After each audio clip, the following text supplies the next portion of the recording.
नमस्कार, बहुत स्वागत आपका। मैं हूं आपके साथ मनोराज सक्सेना। ईरान में खामनेई शासन बुरे दौर का सामना कर रहा है। पिछले साल जून में ट्रंप की एयर स्ट्राइक इसके बाद पूरे देश में हिंसक विद्रोह ने उन्हें कमजोर कर दिया। हालांकि सारा बवाल ईरान के सुप्रीम लीडर को जगह से हिला नहीं पाया। ट्रंप भूल गए कि खामनेई की ताकत कुर्सी में नहीं बल्कि उनकी सत्ता के पीछे खड़े लोगों में है, जो बेहद पावरफुल है। उन्हीं लोगों में से एक है सुप्रीम लीडर का वो काबिल बेटा जो सत्ता का रिमोट अपने हाथ में रखता है। चलिए आपको हम बताते हैं कि कौन है खामनेई की वो औलाद जिसके कंधों पर टिका है ईरान का शासन।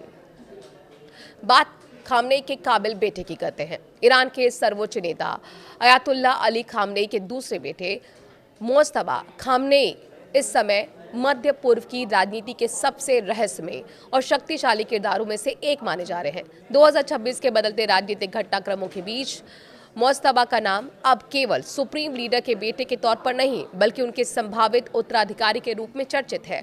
सत्ता का रिमोट कंट्रोल। मोज्तबा के पास आधिकारिक तौर पर सरकार में कोई पद नहीं है, लेकिन उन्हें ईरान का शैडो शासक कहा जाता है। माना जाता है कि ईरान की सबसे शक्तिशाली सेना इस्लामिक रिवोल्यूशनरी गार्ड कॉर्प्स और खुफिया तंत्र पर उनका पूरा कंट्रोल है। उत्तराधिकारी की रेस में सबसे आगे है। मई 2024 में पूर्व राष्ट्रपति इब्राहिम रईसी की एक हेलीकॉप्टर दुर्घटना में मृत्यु के बाद मोज्तबा खामनेई को अपने पिता के उत्तराधिकारी के रूप में सबसे प्रबल दावेदार माना जाने लगा है। हालांकि ईरान में वंशवाद का विरोध होता रहा है, लेकिन कुर्सी के पीछे रहकर मोज्तबा अपनी जगह बने रहे हैं।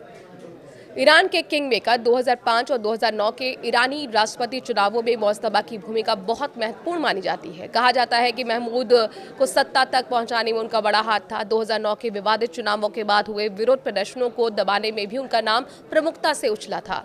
धार्मिक और सैन्य प्रशिक्षण। मोज्तबा केवल एक राजनेता नहीं है बल्कि वो एक उच्च शिक्षित धर्मगुरु यानी कि मुजतहिद भी हैं और कुंभ के धार्मिक मदरसे में पढ़ाते हैं। इसके साथ ही 1980 के दशक में हुए ईरान इराक युद्ध के दौरान उन्होंने अग्रिम मोर्चे पर एक सैनिक के रूप में अनुभव भी प्राप्त किया है।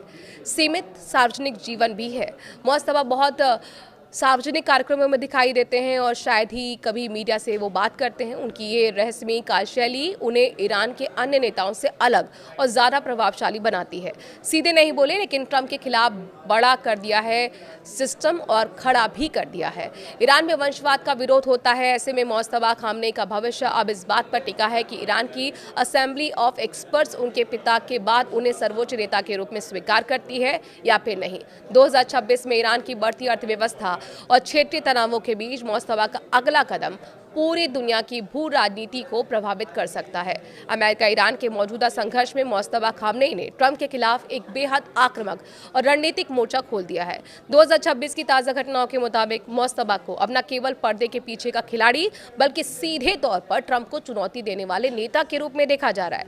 मोज्तबा IRGC कमांडर्स और सुरक्षा तंत्रों के जरिए अपनी बात कहते हैं। उन्होंने सीधे तौर पर कभी कोई बयान नहीं दिया और न ही उनका कोई इंटरव्यू सामने आया है।